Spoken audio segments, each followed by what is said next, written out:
Saya Tifa Sulesa melanjutkan Sapa Indonesia Malam, Saudara. Presiden Amerika Serikat Donald Trump menetapkan tarif impor baru yang memberatkan banyak negara, salah satunya Indonesia.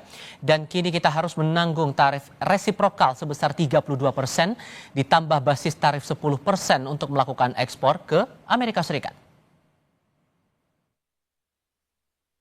Indonesia muncul pada daftar tarif imbal balik yang diumumkan Trump pada hari Rabu waktu setempat.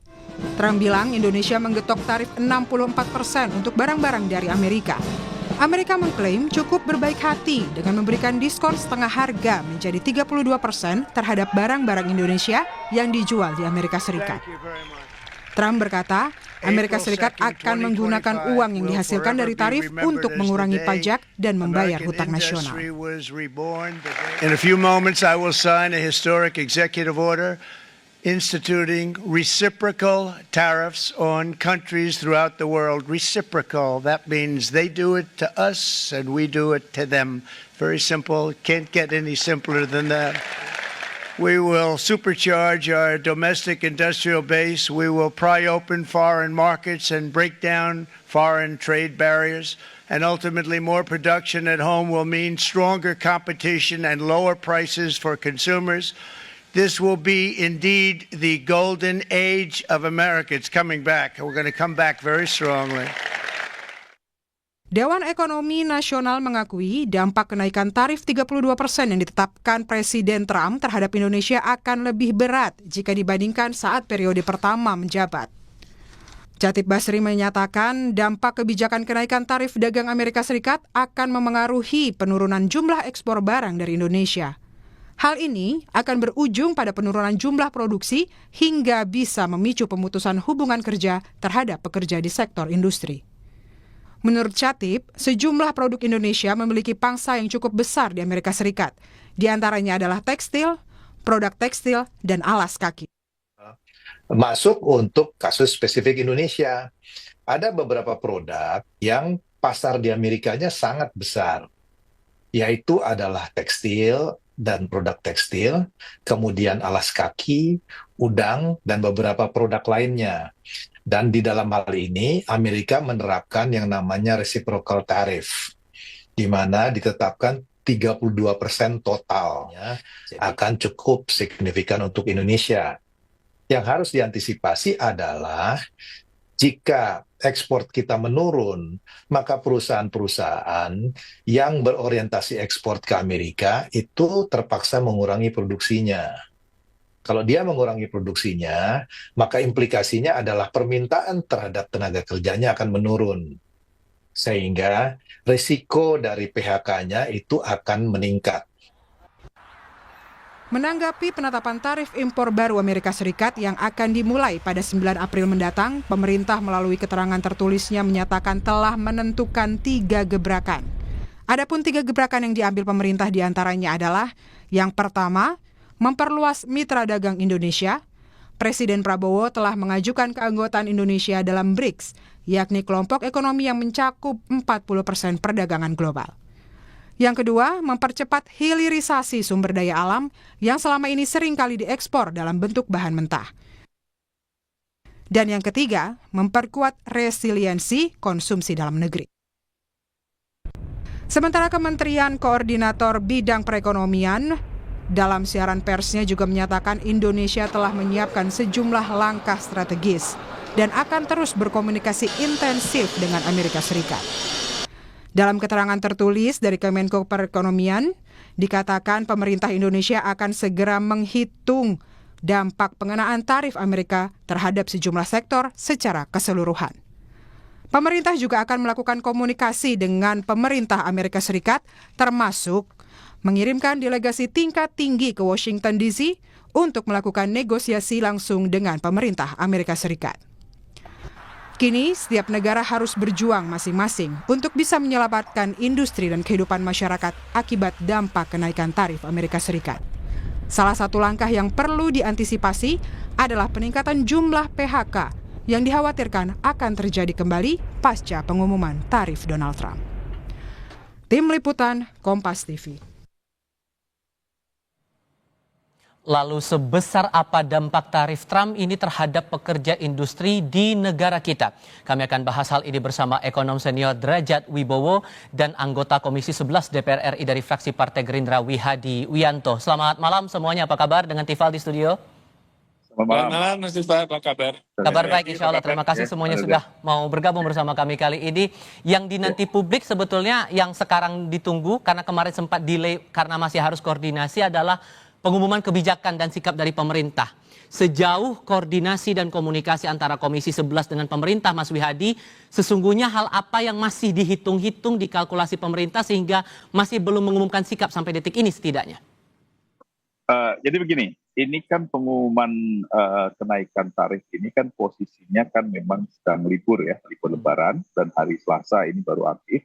Jadi sebenarnya ini permasalahan yang memang ada pada saat di tengah-tengah kita libur Lebaran. Nah, tapi dalam hal ini memang koordinasi yang sudah kita lakukan itu melihat bahwa pemerintah Indonesia akan melakukan negosiasi terhadap pemerintah Amerika terhadap kenaikan tarif yang diberikan kepada pemerintah Indonesia. Dan ini memang kalau kita melihat kenaikan tarif ini dikenakan kepada beberapa negara yang memang melakukan yang ada surplus perdagangan dengan Amerika, dan salah satunya memang Indonesia. Nah, kalau kita melihat pengenaan tarif yang ada itu kan 32%. Tentunya kalau kita bandingkan dengan Vietnam, kita masih di bawah Vietnam dengan pengenaan tarif itu. Nah, ini koordinasi tetap terus kita lakukan, langkah-langkah yang akan dilakukan ke depannya. Dan saya kira pemerintah juga menyadari bahwa saat ini dengan adanya pengenaan tarif itu tentunya akan berimbas kepada real market dalam hal ini, dan juga nanti capital market juga pasti pada saat awal nanti pasti akan ada ada juga perkembangan ke depannya. Nah, namun dalam hal ini yang perlu kami sampaikan juga bahwa surplus perdagangan Indonesia ini sebenarnya lebih banyak kepada permasalahan-permasalahan yang industrinya itu ada industri makro dari Amerika sendiri. Kemudian yang paling terbesar adalah kelapa sawit. Kelapa sawit ini kalau kita melihat kelapa sawit, bahwa kelapa sawit ini kan Indonesia pemain utama daripada kelapa sawit. Jadi saya kira ini kalau kita melihat daripada size daripada perdagangan, tentunya kelapa sawit ini mungkin ada pengaruh, tetapi tidak sampai kepada pengaruh masalah PHK. Nah, ini yang kita memang harus lihat bahwa di sini penciptaan ruang daripada perdagangan global yang lainnya itu kan sudah kita coba untuk kita buka lebih luas lagi, tidak hanya dengan Amerika. Jadi ini kita dengan sebelum libur Lebaran kita juga sudah mempersiapkan hal-hal yang memang apa yang akan kita lakukan pada saat nanti pengenaan tarif. Yang dikhawatirkan juga Mas Derajat dari berbagai analis ini melihat adanya tarif baru ini bisa memicu efisiensi dari para pengusaha yang ujung-ujungnya bisa memicu gelombang PHK. Anda juga menangkap bahwa hal itu bakal terjadi mengingat dalam catatan Apindo itu total sudah ada 40.000 karyawan kena PHK dari Januari sampai Februari tahun 2025 ini. Apakah akan ada gelombang PHK berikutnya gara-gara tarif Trump ini menurut Anda, Mas Derajat? Iya, kalau pemerintah dan dunia usaha tidak melakukan langkah mitigasi maupun adaptasi, ya maksudnya diem saja, tentu ya, karena kan dengan kena tarif 32%, otomatis harga CIF dari produk-produk kita itu semakin mahal, otomatis penjualannya juga nanti akan berkurang. Kemudian dampak putaran keduanya dari impor, bahan bakunya mungkin akan lebih mahal, sehingga biaya produksinya makin tinggi, sehingga memang risiko PHK itu ada. Itu kalau kita tidak melakukan apa-apa. Tapi saya bisa sampaikan bahwa pemerintah yang saya tahu ya, Menko Perekonomian, kemudian Menteri Keuangan, Menteri Perdagangan, Menteri dan KL terkait, itu rapat maraton bahkan selama hari libur. Saya tahu karena saya diajak diskusi oleh beberapa menteri karena saya kan bagian dari koalisi ya, dan juga sesuai arahan dari Ketum Pak Zulkifli Hasan, kita bantu, kita all out untuk supaya pemerintah bisa menyiapkan langkah-langkah yang tepat untuk mitigasi maupun adaptasi. Oke. Ya, jadi kalau tidak dilakukan apa-apa tentu begitu. Nah, cuman Karena satu Anda hal ikut yang bergabung, sorry saya potong Pak Derajat, karena Anda ya, ikut bergabung dalam rapat itu, boleh tahu apa yang sebetulnya masih jadi hitung-hitungan kalkulasi pemerintah sehingga belum mengumumkan kebijakan sampai saat ini? Mengingat negara-negara lain sudah bersikap begitu atas tarif yang dipatok Trump.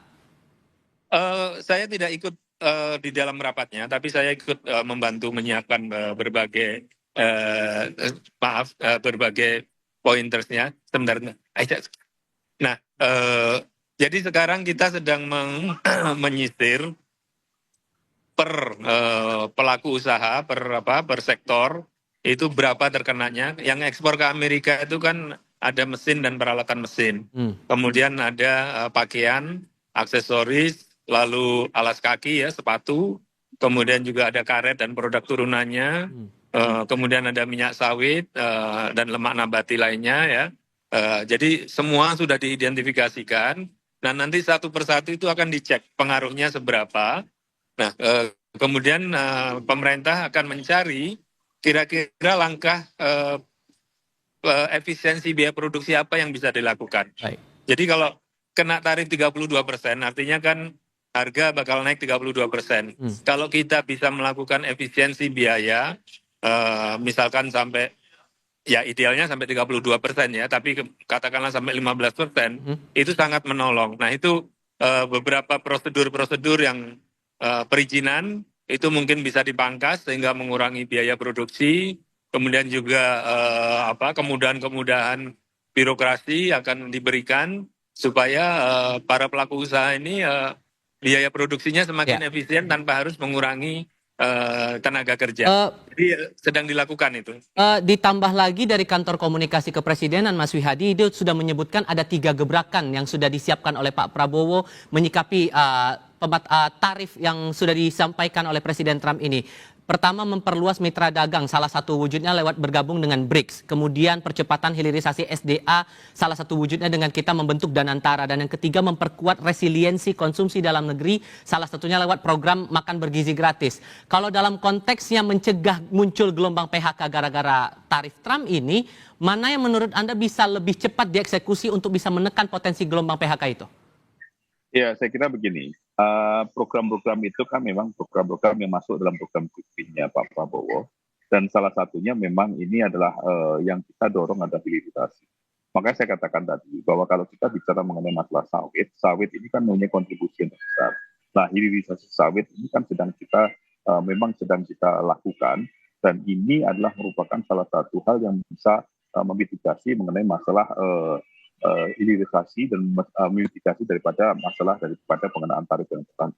Nah, kemudian kalau kita melihat di sini memang ada beberapa hal yang mungkin kita memang harus memperluas daripada market domestik kita, karena ini memperkuat domestik kita. Nah, inilah penciptaan lapangan kerja domestik ini. Nah, salah satunya kalau kita sekarang dengan makanan bergizi ini kan mempunyai siklus ekonomi di daerah yang cukup kuat, dan ini saya kira PHK yang dilakukan itu juga bisa dimanfaatkan untuk bagaimana memobilisasi mereka untuk ikut serta daripada untuk program makan bergizi ini. Jadi ini adalah salah satu hal yang sebenarnya mitigasi terhadap permasalahan tenaga kerja yang bisa juga dimanfaatkan untuk melakukan program makan bergizi. Karena siklus ekonomi daripada makan bergizi itu akan berdampak luas, karena bagaimana penyediaan bahan makanan, penyediaan daripada dapur, kemudian dan setelah di seluruh Indonesia ini saya kira membutuhkan tenaga kerja yang cukup banyak juga. Jadi hal-hal seperti ini memang akan bekerja paralel. Di samping itu memang mitra dagang itu selalu akan kita buka terus mitra dagang itu ke depan. Nah, jadi intinya begini. Jadi permasalahan Trump ini adalah juga masalah yang menjadi introspeksi kita semua, memitigasi kita bersama bahwa market domestik itu harus kita perkuat, dan kita salah satu hal yang juga harus kita perkuat di sini adalah bagaimana pengawasan barang impor masuk, karena bagi ini adalah salah satu hal yang menjadi kunci. Jangan sampai negara-negara yang dikenakan tarif di luar negeri, di yang lain, misalnya di China, di Vietnam dan segala macam, karena barangnya mereka tidak bisa masuk ke Amerika secara langsung, mereka akan masuk ke Indonesia. Nah, ini justru akan memperparah daripada kondisi kita nantinya kalau itu juga diperkuat pengawasannya di pengawasannya di bea cukai. Dan ini memang menjadi salah satu hal concern kita bersama, di mana kita memitigasi daripada kenaikan tarif daripada Termasuk salah satu saran yang disampaikan Mas Derajat dari Dewan Ekonomi Nasional adalah membuka ruang baru untuk ekspor produk-produk kita itu di luar Amerika Serikat, terutama produk yang tadi disebutkan yang sering diekspor ke Amerika Serikat, produk tekstil terutama begitu, dengan jumlah pekerja yang terbilang cukup banyak di negara kita. Apakah itu memungkinkan untuk proses negosiasi dilakukan segera demi menekan potensi tadi, kembali ke topik kita, menekan gelombang PHK, atau justru ada hal yang lebih cepat lagi bisa disegerakan dilakukan oleh pemerintah? Ya, sangat memungkinkan. Jadi begini, banyak teman-teman yang melihat tarif Trump ini dari sisi negatifnya. Itu sah-sah saja, tapi sebenarnya ada peluang positif di situ. Contohnya saya kasih contoh tadi, kalau perusahaan tekstil kita, misalkan bisa melakukan efisiensi katakanlah 15%. Artinya kan kenaikan harga kita itu hanya 17%. Sementara Vietnam itu kena tarif yang jauh lebih tinggi dari kita. Cina juga kena jauh lebih tinggi dari kita. Artinya produk kita di Amerika menjadi jauh lebih bersaing dibandingkan dengan produk Vietnam maupun produk Cina yang selama ini kita kalah. Jadi di situ sebenarnya peluang. Ya. Kemudian kita juga bisa melihat impor kita dari Amerika itu kan kebanyakan produk farmasi, kemudian medis, ya, kemudian elektronik seperti mobile phone, ya. Nah itu sebenarnya juga masih banyak kebijakan-kebijakan perdagangan maupun kebijakan-kebijakan usaha yang bisa dilakukan untuk bahan kita renegosiasi dengan pemerintahan Trump. Jadi sudah benar yang disampaikan oleh Pak Menko maupun Pak Mendak bahwa kita harus bicara dengan USTR, kita harus bicara dengan Kementerian Perdagangan Amerika. Oke, Anda memang sekarang running defisit dengan kita sekitar 13 miliar dolar. Kita lakukan hitung-hitungan, kami bisa melakukan ini, tapi kami minta ini. Jadi sebenarnya di balik ancaman yang memang sah, ya, ancaman yang bukan sah, ancaman yang memang real dari kebijakan Trump ini, itu ada peluang sebenarnya. Nah, kuncinya seperti yang saya sampaikan juga mungkin di YouTube-nya Kompas TV, ya, kuncinya adalah bagaimana kita beradaptasi dan berkreasi. Nah, itu yang saya rasa sedang dilakukan oleh pemerintah, sedang dilakukan oleh teman-teman yang di kabinet, ya. Kemudian juga Pak Menko Pangan, walaupun ini bukan bidang beliau, sebagai ketum partai, beliau menugaskan kami juga untuk membantu, ya. Jadi kita sedang mencari langkah-langkah kreatif yang bisa menolong secara cepat para pelaku usaha, baik para eksportir maupun membuka produk-produk baru, karena mungkin kita bisa negosiasi. Ada produk yang selama ini kalah dengan Thailand, selama ini kalah dengan Vietnam, tapi dengan adanya tarif ini, justru sebenarnya kita bisa masuk ke sana. Langkah mitigasi dan antisipasi ini yang diharapkan bisa segera disampaikan oleh pemerintah agar ya kekhawatiran-kekhawatiran yang muncul di publik ini bisa ditekan, bahkan kalau perlu tidak perlu terjadi lagi begitu. Mas Derajat, Mas Wihadi, terima kasih banyak sudah mau berbagi pandangan bersama kami. Selamat malam semua. Terima kasih.